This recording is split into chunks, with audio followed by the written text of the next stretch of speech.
Everyone, good afternoon and welcome to this educational channel Education Top 10. So friends, जैसा कि पता है आपको एमएससी बॉटनी फोर्थ सेम जितनी भी मेरी फ्रेंड्स हैं उनको पता है कि उनका टेस्ट 20 को plant tissue and organ cultures का होने वाला है, जिसमें बेसिकली आपको सीसी के बेस पे देखा जाए तो मोस्टली 2 यूनिट्स कवर आउट करनी होगी।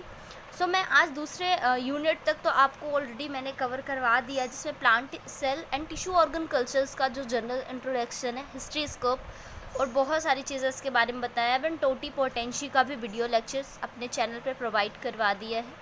और इसके अलावा जो meristem, anther and embryo culture होता है, इन विट्रो फर्टिलाइजेशन होता है, उसको भी मैंने अपने इस वीडियो लेक्चर्स में बहुत सारे ऐसे वीडियोस बनाए हैं जो आपको इजीली फाइंड हो जाएंगे, वो भी मेरे चैनल पे विज़िट करने के बाद।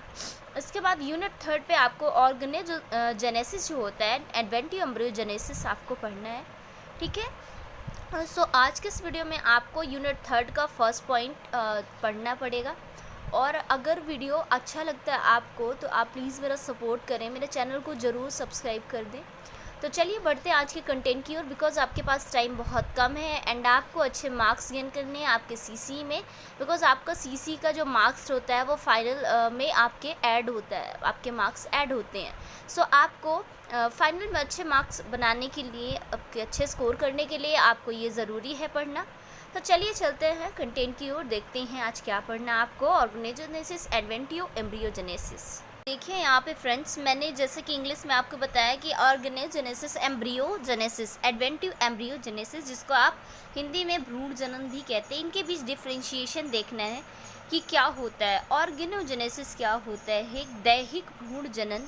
जो एम्ब्रियोजेनेसिस होती है कि ऐसी टेक्निक होती है कि जो प्लांट जो आपका होता है, कैसी टेक्निक होती है फ्रेंड्स? ऐसी टेक्निक होती है जो प्लांट के रिजनरेशन में हेल्प करती है। एक पौधा है, उसके नया यानी फिर से जन्म लेने के लिए हेल्प करती है। अब इनके बीच डिफ्रेंशिएशन क्या है, सबसे पहले डिफिनीशन देख लेंगे। सबसे डिफिनीशन में आपको क्या देखना है कि जब नए अंग, जो नए ऑर्गन होते हैं, ऑर्गेनोजेनेसिस होते हैं, जैसे अंकुरों या जड़ों का निर्माण क्या होता है, जो आपकी रूट्स होती हैं या आपके जो अंकुर होता है उनका जो निर्माण होता है, इसमें इंक्लूड किया गया है किसमें? आपकी जीवोत्पत्ति, जिसको आप ऑर्गेनोजेनेसिस कहते हैं। अंग निर्माण, अंग निर्माण समझ रहे हैं कि जैसे कोई बेबी होता है, आप अपने आप से रिलेट करके समझ रहे हैं कि कोई बेबी है छोटा, तो उसमें जब आपकी मतलब बेबी मम्मा के अंदर बॉम्ब में पल रहा होता है, तो धीरे धीरे उसके ऑर्गन्स बनते हैं। ऑर्गन्स कैसे बनते हैं आपको पता है? चलिए मैं बता देती हूँ ऑर्गन्स कैसे बनते हैं। सबसे पहले तो सेल होती है ना, सेल के अंदर ऐसी सेल जिसमें जनरेशन की, कोई भी सेल होता है वो जनरेट होती है, सेल जनरेट होती है और डिवाइड होती है। सेल डिवाइड होके एक नई सेल का प्रोड्यूस करती है, नई सेल को जनरेट करती है। अब नई सेल क्या होता है? नई सेल बॉडी का निर्माण करता है। इसके बाद सेल जो कलेक्ट हो जाती है, बहुत सारी सेल का कलेक्शन हो जाता है, वो टिश्यूज़ बना लेते हैं। तो ऐसे धीरे धीरे आपके ऑर्गन्स बनने लगते हैं। ऑर्गन कैसे बनते हैं? धीरे धीरे तो बनते हैं, एक साथ तो ऑर्गन बन नहीं सकते, ठीक है। तो ये ऐसे प्लांट में भी होता है एज इट इज़, जब प्लांट की सेल डेवलप्ड होती हैं, ठीक है, चाहे वो मेरिस्टेम सेल हो, एपिकल हो या फिर कोई भी हो।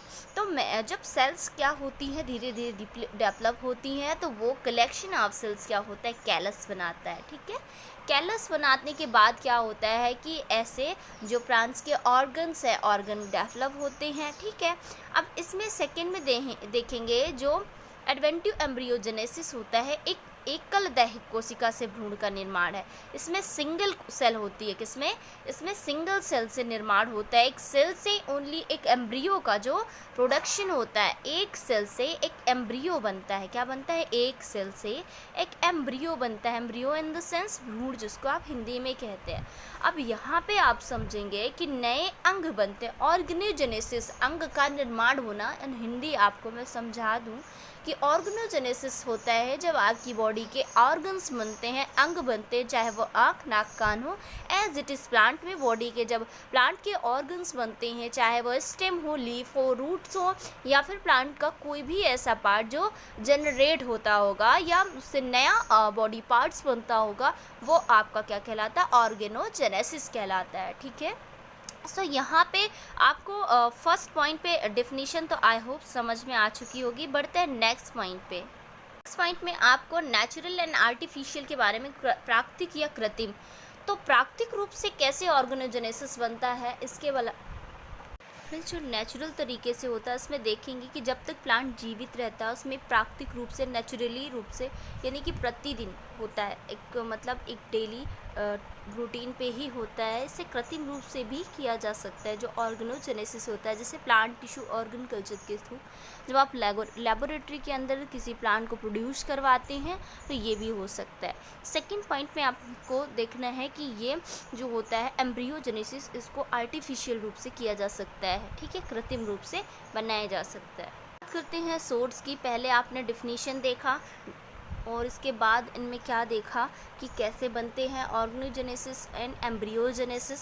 इसके बाद आप सोर्स देखेंगे कि जो कैलस होता है या एक्स प्लांट से डेवलप होता है, किससे, एक्स प्लांट से, लेकिन जो एक दैहिक सेल से विकसित होता है, क्या, एम्ब्रियो सेल, जो एडवेंटिव सेल से डेवलप होता है, यानी कि भ्रूण निर्माण में इंक्लूड नहीं होता है। एम्ब्रियो जो प्रोडक्शन होता है उसमें इंक्लूड नहीं कर सकते हैं। क्वेश्चन है जिनको अपन को प्रिपेयर करना है कि जैसे एम्ब्रियोजेनेसिस एंड ऑर्गेनोजेनेसिस के बीच डिफरेंशिएशन क्या है। सो यहाँ पे समझने की ट्राई करते हैं कि जो दैहिक भ्रूण जनन होता है, एम्ब्रियोजेनेसिस होता है, ये एकल दैहिक जो सेल होती है, इससे क्या होता है, एक जो एम्ब्रियो होता है उसका फॉर्मेशन होता है, जबकि जो आपका युग्मनज भ्रूणजन होता है उसमें एक नर और एक मेल एंड फीमेल के जो फ्यूज़न के बाद एक एम्ब्रियो का फॉर्मेशन होता है। तो ये अलग अलग है, इनके बीच ये डिफरेंशिएशन है। अब यहाँ पे सेकेंड पॉइंट में अंतर जो देखेंगे कि जो युग्मनज होता है, क्या होता है, गैमीट्स होता है, मेल एंड फीमेल गैमीट का प्रोडक्शन करते हैं, जबकि जो भ्रूणजनन होता है वो एम्ब्रियो का ही निर्माण करता है। तो युग्मनज मेल एंड फीमेल गैमेट्स का निर्माण करता है, जबकि भ्रूणजनन ओनली एम्ब्रियो का निर्माण करता है। ये इनके बीच डिफरेंशिएशन। आई होप आपको समझ में आ चुका होगा। लेक्चर में एक पॉइंट आपको और क्लियर करना है जो आपका है टिश्यू कल्चर्स के एप्लीकेशंस। फर्स्ट पॉइंट में श्वसन और जो पापचय है, मेटाबॉलिक एंड रेस्पिरेशन है, यहाँ पे देखते हैं कि मेटाबॉलिक एंड रेस्पिरेशन का स्टडी करना, पौधों की जो अंग है उनके कार्यों का मूल्यांकन करना, इसके अलावा जो विभिन्न प्रकार के प्लांट डिजीज़ होते हैं उनका भी स्टडी कर सकते हैं, ठीक है, ऐसी मैथड्स के थ्रू। और एकल जो सेल होती है उनका क्लोन अनुवांशिकी, रूपात्मक और रोग संबंध अध्ययनों के लिए भी उपयोगी होता है, ठीक है। और बड़े पैमाने पर क्या होता है, क्लोनल प्रसार के लिए जो एम्ब्रियो सेल होती है उसका निलंबन उपयोग किया जा सकता है। इसी लेक्चर्स में आपको मॉर्फोजेनेसिस की एक जो फंडामेंटल प्रोसेस है उसको समझने की ट्राई करना है कि इन जटिल पैटर्न के निर्माण की जो अनुमति होती है, मतलब इसे रूप परिवर्तन भी कहा जा सकता है। क्या कहते हैं, रूप परिवर्तन। ये पौधों और अन्य जीवों में भी हो सकता है। मॉर्फोजेनेसिस के कारण व्यापक रूप से यहाँ पे कुछ चर्चाएं हुई हैं। इसका अर्थ देखते हैं।